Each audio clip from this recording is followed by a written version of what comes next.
केली म्हणे. अरे ह्या दंडात्मक कारवाई करीत तर लोक आमच्यातलं माता भगिनी अनेक वेळा रस्त्यावर पडल्या, अनेक वेळा मयत झाल्या, अनेक वेळा दुखापत झाल्या, पण अमृतवर कारवाई मोठी झाली नाही. ब्लॅकलिस्ट का केलं नाही? तर एका भाजपच्या तो मंत्र्याचा जवळचा नातेवाईक आहे म्हणून त्याच्यावर कारवाई होत नाहीये. अजून सुद्धा 4-5 टाक्या पूर्ण करायच्या, ही लिस्ट नाही त्यांची आता. म्हणजे वर्षानुवर्ष अमृतचं काम चाललेलं आहे, पण अमृतचं काम पूर्ण नव्हतं. पाणी आम्हाला मिळतं का व्यवस्थित? तर पाण्यासाठी सुद्धा आज नदी जवळ असून सुद्धा आपल्याला पाण्यासाठी आंदोलन करावं लागतं. हे दुर्दैव आहे कोल्हापूरच्या उन्नतीचं आमच्या. पालकमंत्री तुम्ही काय करताय? जबाब द्यायला लागेल, तर आम्हाला उत्तर द्यायला लागेल. पंचगंगा नदी वर्षानुवर्ष राज्यातील नेते येतात, केंद्रातील नेते येत आहेत, पूजन करतायत. पूजन करून नद्या स्वच्छ होतात का? कधी होत नाहीये. वर्षानुवर्ष मासे मरतायत. काय करताय तुम्ही? मुस्लिम साहेब पालकमंत्री आहात ना, का दंडावर तुम्ही यांच्याकडे कामं करून घेत नाही? आतापर्यंत 2-4 वर्षाचा आला निधी, तो निधी कुठे गेला? अंबाबाईच्या बाबतीत तुम्ही बजेटला बघितलं, काही रुपया धरलेला नाही. शाहूंच्या बाबतीत बघितलं, काही रुपया धरलेला नाहीये. जी गरज नाहीये, जिथं मोठ्या प्रमाणात कमिशन मिळणार आहे, ज्या मोठ्या प्रमाणात टक्केवारी मिळणार आहे, त्यासाठी बजेट धरलं गेलेलं आहे. हे पाप आहे कोल्हापूरचं. नुसतं फाईन करणं म्हणजे त्यांचं काम नाही. प्रशासनाचं करायला धाडा ब्लॅकलिस्ट करा त्याला. 100-125 कोटीचं काम आहे तुमचं. म्हणजे एक प्रश्न ह्या कोल्हापुरात सुटत नाहीये. एक प्रश्न हे पालकमंत्र्यांना सांगायला पाहिजे का सुटत नाही, आणि तेवढ्यात आमचा लढा आम्ही पालकमंत्री विरुद्ध उभा केला. मंत्र्याचा भाऊ आहे म्हणून ब्लॅकलिस्ट होत नाही आहेत का? मंत्र्याचा भाऊ आहे म्हणून 100% म्हणून ब्लॅकलिस्ट होत नाही. तुम्ही नंतर हा आकडा एकच मिनिट तुम्हाला सांगतो, एकच मिनिट असे चष्मावर नाही आहे तर ते झालं. कारण वर्क ऑर्डर दिली तर त्याने पाटील वाचून टाकतो, म्हणजे ज्यांना मिळाले ती वाचून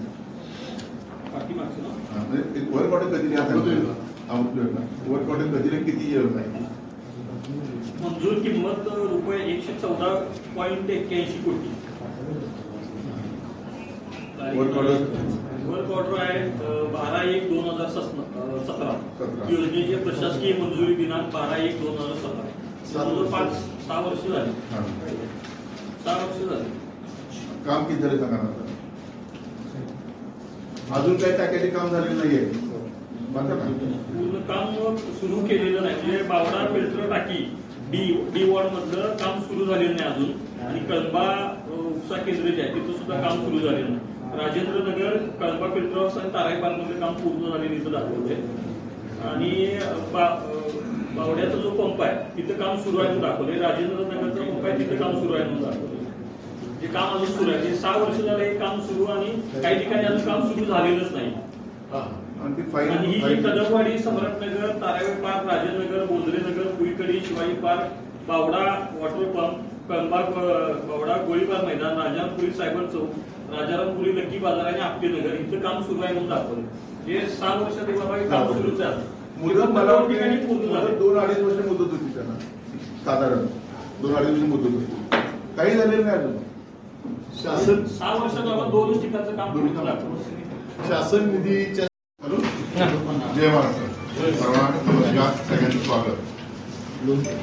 6 तारखेला 6 जुलैला शनिवार जिल्हा नियोजनची बैठक आयोजित केली. मी परवा पेपरला वाचलं आणि वर्तमानपत्र वाचल्यानंतर आम्ही सगळ्याच पदाधिकाऱ्यांनी एक निर्णय घेतला की पालकमंत्री महोदयांना त्यांची काम करण्याची पद्धत कोल्हापूरकडे बघितलेली आहे, आणि अशा वेळी कोल्हापूरला कुठला प्रश्न तुम्ही सोडवण्यात यशस्वी झाला ते बाकी त्यांनी जबाब हा कोल्हापूरकरांना देणं अत्यंत गरजेचं आहे. कोट्यावधी रुपयाच्या घोषणा झाल्या, जाहिरात सध्याच्या सरकारमधील प्रतिनिधींनी दाखवायचंय की कुठला विषय मार्गी लावला कोल्हापुरातला. कोल्हापूरला नागरिक सुखी राहण्याकडनं, रस्त्याकडनं, कचऱ्याकडनं थांबल्या का, शिक्षणाकडनं थांबल्या का? आम्ही सर्वजण करा. कलेक्टरला पण निवेदन आम्ही विनंती करणार आहे. जिल्हा नियोजन समिती म्हणजे काय? कोट्यावधी रुपये तुम्ही घोषणा करणार, नवीन कार्यक्रम देणार, तुम्ही नवीन कामाच्या घोषणा करणार, पण 6 जुलै रोजी जिल्हा नियोजनच्या बैठकीमध्ये सन्माननीय पालकमंत्री यांना जबाब आंदोलन आम्ही शिवसेना उद्धव बाळासाहेब ठाकरेच्या पक्षाच्या वतीने आम्ही करणार आहोत. जबाब कुठला द्यायचा आहे? वैयक्तिक कुणाचं काम नाही आहे. कोल्हापूरकरांना तुम्ही मूलभूत सुविधा देण्यास तुम्ही समर्थ ठरलात का? तर नाही, तुम्ही अयशस्वी ठरलेला आहात. बिग झिरो ज्याला म्हणतो आपण, त्या पद्धतीनं तुम्ही पालकमंत्री ठरलेला आहात. तुमच्या नाव मला खूप अपेक्षा होत्या, एक कार्यक्षम पालकमंत्री आम्हाला मिळाला म्हणून, एक खमक्या पालकमंत्री मिळाला म्हणून. परंतु तुम्ही कुठलंही काम, या महापालिकेत कोट्यावधी रुपये आले, परंतु कुठलंही काम पूर्ण झालेलं नाही, दर्जात्मक का झालं नाही. मूलभूत सुविधा म्हणजे कुठल्या आम्हाला पाहिजेत? पाणी, रस्ते, आरोग्य, हेच ना. पण ते पण तुम्ही देऊ शकत नाही आहे.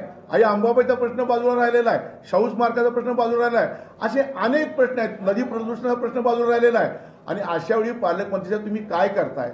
मग आमचा प्रश्न असा आहे की तुमच्यासमोर आम्ही येणार आहोत, आत घुसणार आहोत डीपीटीसीमध्ये. तो आमचा अधिकार आहे प्रश्न मांडायचा.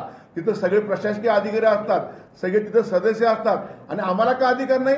तर आम्ही तिथं आत येणार आहे, ते विचारणार आहे. आणि जर तसं तुम्हाला करायचं नसेल तर आम्ही आत घुसून तो तुम्ही जबाबदार तुम्हाला विचारणार आहोत. नाही तर तुम्ही ह्या संदर्भात कुठेही यशस्वी ठरलेले नाही आहेत, म्हणून राजीनामा द्या मुश्रीफ साहेब, अशी आमची मागणी आहे.